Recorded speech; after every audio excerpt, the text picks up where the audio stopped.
All right, so somewhat randomly, I was thinking about this story from high school this morning, and I couldn't stop snickering about it.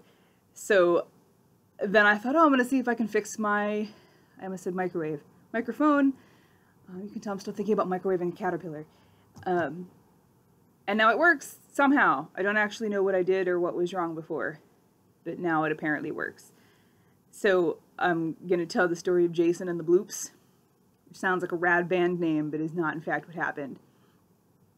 So back in my senior year of high school, which is like 12 years ago, for those of you playing along at home, I was in like the blow-off math class.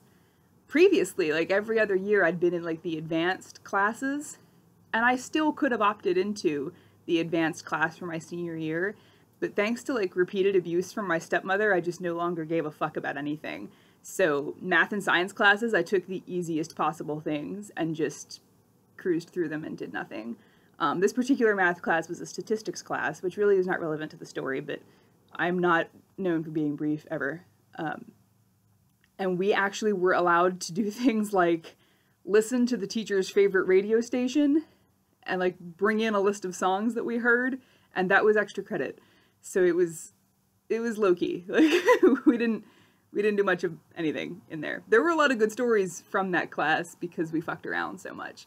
But one of the things that was going on that year was that there was a ton of candy being sold in our school. I think a lot of it was for fundraisers for proms and shit like that.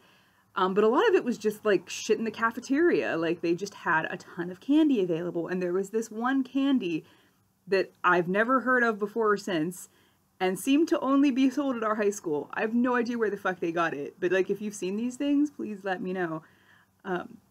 They were called Bloops. And they were just in like a bag like you would get Skittles or something. They were fruity, I think. I hardly remember. Like that's how long it's been and how much I've never had them again before or since. But this kid Jason sat in front of me, and I think he was in 10th or 11th grade while I was a senior.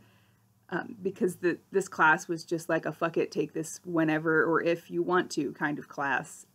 So multiple levels of people were blowing off math at this particular point.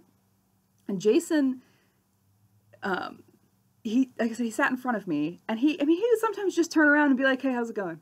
And it was never like a weird flirty thing. I think we were both just resigned to the fact that we were stuck there. And I thought Jason was kind of cool in like a really weird way. And because I was a senior, I could kind of get away with doing things to him that would otherwise not be okay. But like I made it up to him often, like because I gave so little shit at that point. I once did the extra credit for this class, which is why I remember that it was listening to a radio station.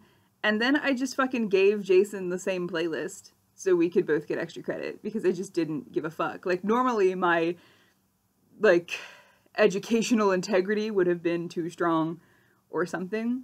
But also literally like the playlist was available online. You didn't even have to listen.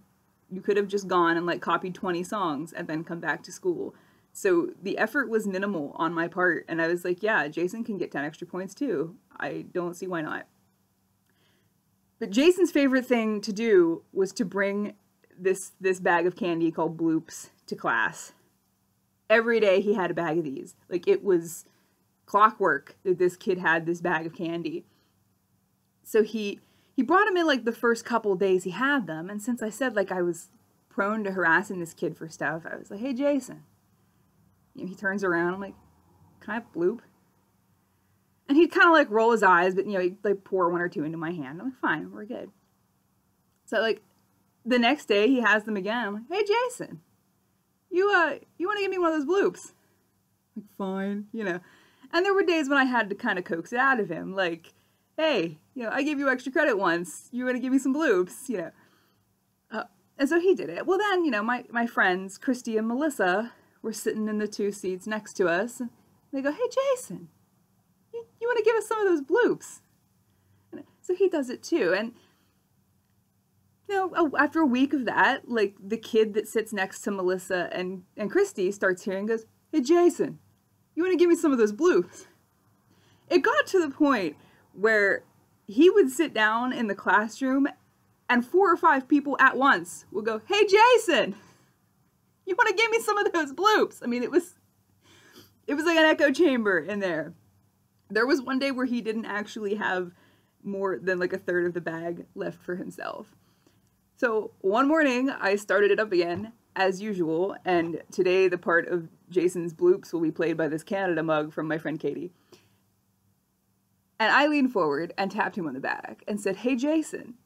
And he turned around and he held up his bag of bloops and he said, "Everybody look at me!" Of course, the whole room went silent, like including the teacher. And he was like, "I'm serious! Everybody look at me!" So the whole room turns and looks at Jason and he rips open his bag of bloops and goes, "Okay." And nobody ever asked Jason for a bloop ever again.